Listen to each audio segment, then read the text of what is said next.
Hello mga kasuki! Ngayong araw ay magluluto po tayo ng pork binagoongan with eggplant. Alamang, bawang, kamatis, sibuyas, paminta, pork cubes, magic sarap at ito pong karne ng baboy at mantika. Hello mga kasuki! Good morning! Sa lahat po ng manonood. Yan, piprito ko na po itong talong. Yan, dito po sa may kaserola, naglagay na po ako ng kunting mantika, panggisang po sa ating karne ng baboy. Lagay na po yung bawang, sibuyas, kamatis. Ito na po yung prinitong talong. Pag brown na po, yan, baliktarin lang po.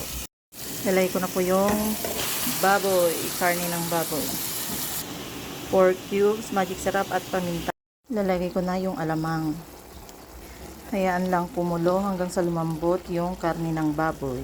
Ito na po yung talong na naprito ko. Pwede na pong ilagay yung prinitong talong. Lagay din po ako ng siling haba. Thank you for watching mga kasuki. Bye-bye. Please share and follow.